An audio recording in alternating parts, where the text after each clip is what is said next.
d'accord. C'est un email. Vous avez visé une typologie de clientèle particulière? Pas forcément, parce que ce jeu, on peut y jouer dès 3 ans jusqu'à C'est 100 surtout ans. les jeunes parents. Voilà, donc ça peut viser tout le monde, parce que tout le monde peut y jouer. Ce succès qui se dessine cet après-midi est le résultat d'une coopération active, permanente, suivie et de grande qualité avec les entreprises, avec les tuteurs, avec les enseignants, avec les chefs d'établissement, avec tous nos partenaires, qu'ils soient financiers, économiques ou surtout moraux. Donc on s'inscrit dans une logique de partenariat très large qui manifestement trouve son point d'aboutissement cet après-midi.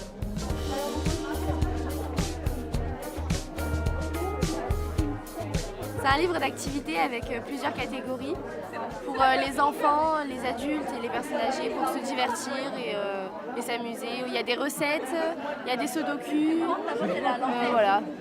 Cette 9e édition du championnat des mini-entreprises se déroule à la faculté d'économie de Montpellier. On est sur le site de Richter.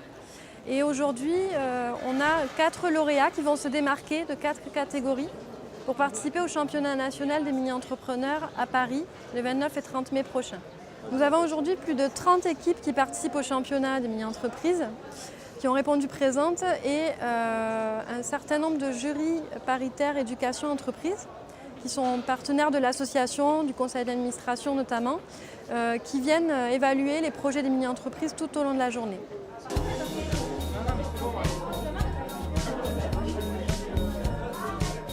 Ils ont été imprimés à Saint-Estève et donc ensuite quand ils sont arrivés... Alors en fait, une fois qu'ils sont imprimés, ils sortent avec des angles carrés et donc il n'y a aucun trou. C'est pour ça qu'on a 2 machines, donc une pour faire les angles qui deviennent ronds et une autre donc, pour perforer. Donc notre projet consiste à créer des calendriers catalans et moi je gère toute l'équipe. Donc je m'informe, je règle tout ce qu'il faut faire et j'aide mes amis pour faire les calendriers. Ça m'a apporté de prendre confiance en moi, de pouvoir parler en public et à des personnes et aussi de découvrir le monde professionnel et le travail en équipe. En tant qu'enseignante, c'est vraiment une aventure unique de participer à un tel projet. C'est avant tout une aventure humaine. On découvre les élèves dans un autre contexte, c'est vraiment très enrichissant. Et ils se découvrent eux-mêmes en fait. On se rend compte que les élèves ont des compétences qu'ils ne savaient même pas qu'ils les avaient. Et là, ils arrivent à se développer. Ils apprennent à se connaître, ils apprennent à avoir confiance en eux et c'est vraiment très très positif. Ils sont acteurs de leur propre projet et ça, c'est ce qui fait que ce soit encore plus beau. La nouveauté du championnat cette année, c'est qu'on a mis en place une chasse au trésor pour permettre aux mini-entrepreneurs d'aller à la rencontre de partenaires comme le MUC Omnisport, les femmes chefs d'entreprise, EDF notamment, et de pouvoir acquérir de nouveaux savoirs sur ces partenaires-là d'une manière ludique et à la fois pédagogique. Alors on participe à plusieurs projets, notamment avec le MEDEF, il y a la semaine école entreprise où on va dans des écoles présenter nos métiers. Et là on est sur du concret face à des élèves qui sont en train de choisir leur profession. Et c'est très intéressant de voir vraiment le fonctionnement, les idées, les découvertes et surtout la concrétisation qu'ils ont dans ces classes. C'est des vrais projets, quoi. C'est des vrais projets avec des produits à la fin, quoi.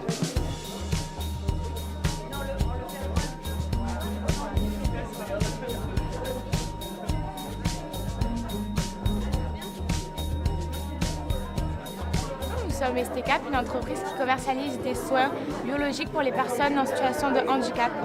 Donc nous avons notre gamme de produits qui sont équipés d'étiquettes en braille, donc ce sont des prototypes. Notre conditionnement et étiquetage des produits est réalisé par des travailleurs handicapés de l'ESAT Véronique, avec qui nous sommes en partenariat. Nous avons créé cette entreprise pour venir en aide aux personnes handicapées, car nous nous sommes rendus compte qu'ils ne pouvaient pas prendre soin d'eux, tout simplement parce qu'ils n'avaient pas les outils pour. C'est une enceinte waterproof avec des parois et une ventouse pour pouvoir la coller directement dans la douche. C'est un très grand bonheur pour une rectrice que de pouvoir voir ces équipes de directeurs d'ailleurs, puisqu'ils s'appellent tous directeurs, PDG, directeur commercial, directeur de ressources humaines, qui décrivent leur projet commercial, leur projet de vente, leurs idées, qui expliquent comment ils l'ont bâti, comment ils la mettent en œuvre. Et j'ai pu constater à quel point ils étaient tous extrêmement heureux, mais aussi extrêmement fiers d'avoir réussi un tel projet. Et de ce point de vue-là, on voit à quel point l'acquisition de compétences individuelles, mais aussi de compétences collectives, d'esprit d'équipe, le fait de se concentrer sur un projet, de le mener jusqu'à son terme, de concourir, ce qui est aussi important, et un très grand merci à l'association Entreprendre pour apprendre qui permet effectivement à ses élèves sous le regard d'autrui, de concourir et d'entreprendre. Eh bien, je crois que nos élèves vont s'en souvenir et vont s'en souvenir tout au long de leur existence. Alors nous, on vend des piñatas. En fait, on remplit le ballon de bonbons et après, c'est les enfants qui le cassent. L'objectif, c'est de faire tomber les bonbons lors des anniversaires ou des différentes fêtes. On a trouvé que c'était vraiment un sujet super intéressant à faire parce que ça change des cours et on apprend différents pôles qu'il y a dans une entreprise et les différents pôles, savoir si on les aime, si on les aime pas, et ça permet de se cadrer, quoi. Alors on a un parrain, c'était le directeur d'Intermarché à Saint-Chély, M. Batteux. Et donc il nous a fourni un emplacement pour faire notre action d'animation pour vendre nos piñatas à Intermarché ainsi que les bonbons. Et après on a eu la chance du coup de visiter justement Intermarché. Et du coup ça nous a permis de voir la diversité dans le commerce. Donc nous, ce que ça apporte dans le dispositif de l'école La Deuxième Chance, c'est que l'approche est complètement novatrice, dans le sens que, pédagogiquement parlant, c'est quelque chose qui permet de pouvoir travailler sur des supports différents, avoir une approche sur tout ce qui est produit par rapport à l'entreprise que nous avons créée, qui est éco-productive active. Ça a apporté aussi sur le plan des matières sur lesquelles nous avançons, sur les matières générales, tous les savoirs de base, français, maths, informatique. Et à partir de là, on a pu, sur les supports qu'on nous a apportés EPA, travailler sur l'ensemble et en même temps faire des remises à niveau qui sont tout à fait nécessaires pour la remise à l'emploi. On a eu comme projet de réaliser un jeu de société sur l'année. Les cap métiers, ça leur permet d'avoir une bonne cohésion au sein du groupe et de mettre en pratique toutes les matières qu'ils apprennent en dehors de la mini-entreprise au sein de la mini-entreprise. Depuis qu'on a créé le jeu, on était parti sur un budget de vente prévisionnel de 10 boîtes et au jour d'aujourd'hui, nous en sommes à 30 boîtes. Donc nous avons dépassé le budget.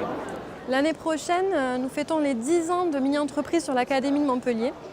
Et ce sera aussi les 25 ans du réseau national et les 100 ans du réseau européen des mini-entreprises. Et le championnat européen se déroulera en France pour l'occasion à Lille.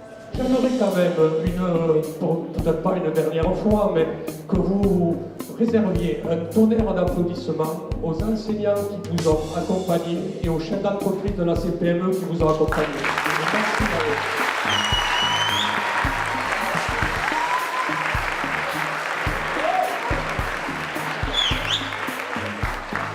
Le prix a été décerné à Calandia du collège de Prades.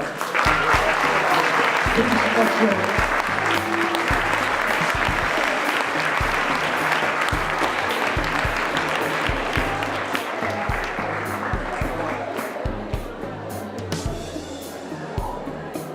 Donc le champion des lycées